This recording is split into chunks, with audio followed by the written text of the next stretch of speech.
Je veux vous présenter mon prochaine entrevue. Évidemment, on a déjà reçu cet invité-là avec nous. Il est le porte-parole de l'Association des musulmans et des Arabes pour la laïcité. Il est au bout du fil. D'ailleurs, on lui souhaite la bienvenue. Haroun Bouazi, bonjour. Bonjour. Bonjour. Merci d'être avec nous. Je vais vous présenter, évidemment, on parle d'agression islamophobe. Là, ça fait plusieurs mois et même, je dirais, quasiment plusieurs années qu'on entend parler.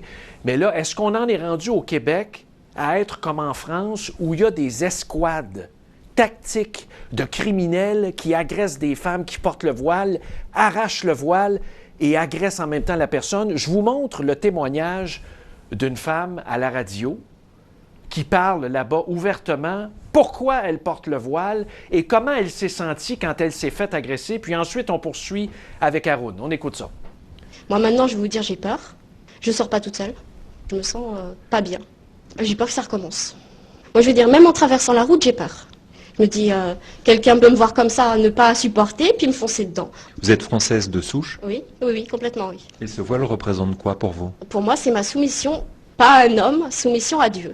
Je suis musulmane et je suis soumise à Dieu, uniquement à Dieu. Votre mari vous a demandé de porter ce voile ou pas? Il voulait pas du tout. Il le veut pas.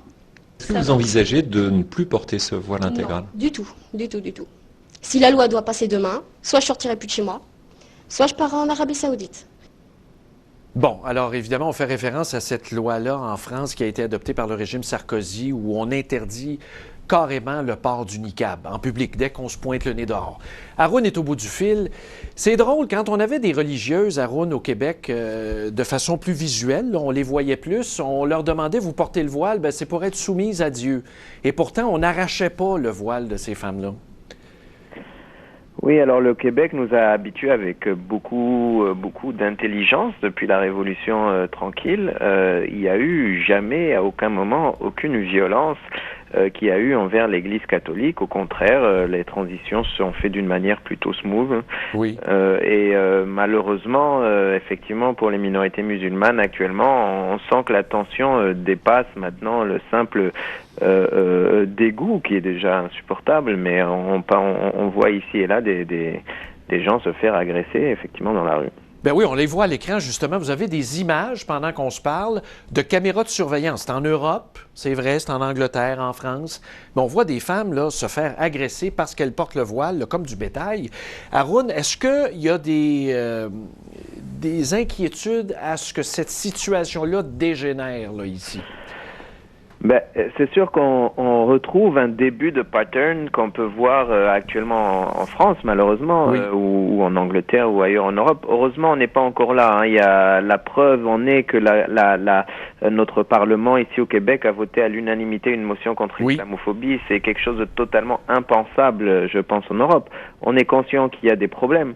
Maintenant, c'est sûr que depuis 3 ans, quand on voit qu'il y a quelqu'un qui se fait arrêter avec des cocktails Molotov parce qu'il voulait mettre le feu à une mosquée, qu'on voit que il y a des mosquées qui ont été dégradées, qu'il y a des femmes qui se font cracher dessus dans la rue, qu'il y a dernièrement une femme qui portait le voile normal, là, le hijab. Qui cachait le hijab, qui cache les cheveux, se faire bousculer alors qu'elle était enceinte donc de 4 mois, moi j'ai parlé à cette femme par exemple, il y a des traumatismes réels chez ces personnes, effectivement, elles ont peur de sortir, elles savent plus quoi faire, elles se demandent qu'est-ce qui va arriver à leurs enfants, je veux dire, c'est des situations très très traumatisantes et actuellement on voit que si rien n'est fait, et pour l'instant franchement il n'y a pas grand chose qui est fait par le gouvernement libéral actuellement, ça ne peut qu'empirer, malheureusement. Ouais. Mais quand on regarde, là, même ça, c'est de l'islamophobie dans sa version agressive, physique, on s'en prend aux gens.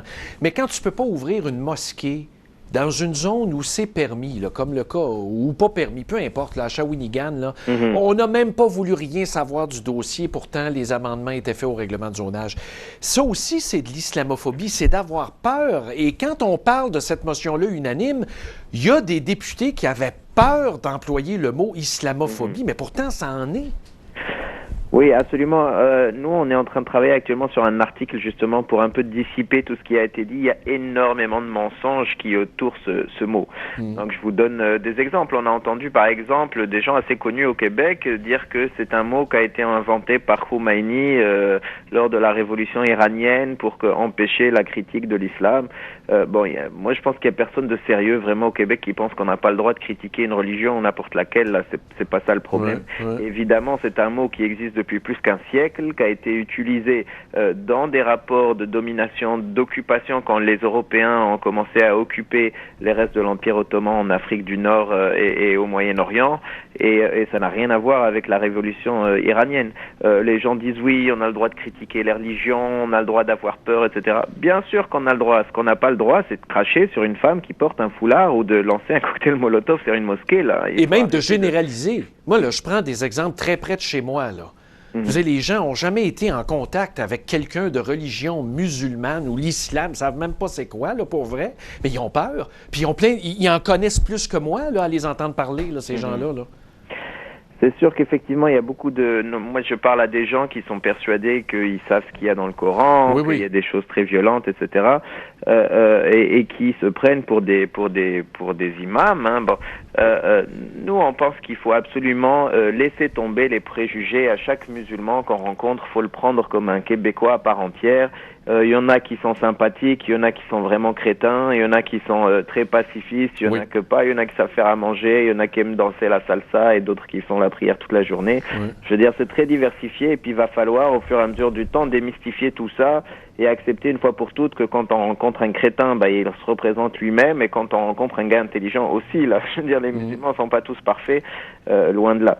Il y a du travail à faire, mais au-delà de ça, je pense qu'un des problèmes vient en fait de l'État, du gouvernement et des partis politiques qui devraient donner l'exemple. C'est-à-dire qu'à partir du moment, je sais qu'actuellement, par exemple, à Mascouche, ils ont changé les zonages pour ne pas permettre aucune mosquée. Exact. Mais là, on a un problème, c'est-à-dire que ce que nous dit le maire de Mascouche actuellement, c'est oui, vous avez raison d'avoir peur d'un immeuble où les gens vont faire la prière. Là, c'est évidemment que ça crée, ça augmente la phobie des citoyens. Et je pense que les gens qui nous gouvernent ont une responsabilité, c'est de faire de la pédagogie et d'expliquer aux 97% de Québécois qui ne sont pas musulmans que le petit 3% de musulmans, là, il changera pas grand-chose à leur vie, ne serait-ce que plutôt, au contraire, positivement, par rapport à la bouffe ou les ingénieurs. Oui, même les échanges. Oui, mais moi, ce que j'ai adoré, évidemment, ça a pris une proportion énorme dans la campagne, mais moi, Justin Trudeau, j'ai toujours dit, jamais je vais voter pour le kid, là. Il est trop jeune. Mais son statement concernant le niqab à Stephen Harper, lors du débat à Radio-Canada, vraiment chapeau, ça m'a conquis. Quel courage. Il est allé contre tout le monde. Oui, je dois avouer que, et pour Stephen Harper et pour Mulcair, il y a un gros courage politique, hein, parce que le niqab, on s'entend, c'est quelque chose qui fait bien sûr aucune unanimité. D'ailleurs, même chez les musulmans, hein, l'extrême majorité des musulmans n'ont aucune sympathie pour ce code vestimentaire. Ayant dit ça, il y a une question de principe, c'est que dans un état de droit, dans une démocratie, dans un pays occidental comme le nôtre, avant d'interdire quelque chose, il faut qu'on ait une bonne raison. Et puis une bonne raison, ça doit être objectif, ça doit être que ça atteint la liberté des autres, ça doit être que ça coûte trop cher, par exemple. Ça coûte trop cher est une bonne raison. Évidemment, des questions de sécurité aussi sont une bonne raison. Mais si on n'a aucune bonne raison, ça s'arrête là. L'État, il peut pas dire moi ça me tente pas, ça me... Parce que la majorité le veut. C'est pas une raison, ça, parce que la majorité le veut. On s'est donné des chartes pour lutter contre la majorité tyrannique. Exact, et c'est justement ces chartes qui manquent à l'Arabie Saoudite, par exemple. Parce que dès qu'on commence dans les jugements moraux, là, et qu'on dit, chez nous, c'est immoral, par exemple, de se balader en niqab, c'est exactement l'inverse qui se passe en Arabie Saoudite. C'est-à-dire qu'eux, ils disent, c'est immoral de montrer ses cheveux, et donc on veut cacher les cheveux.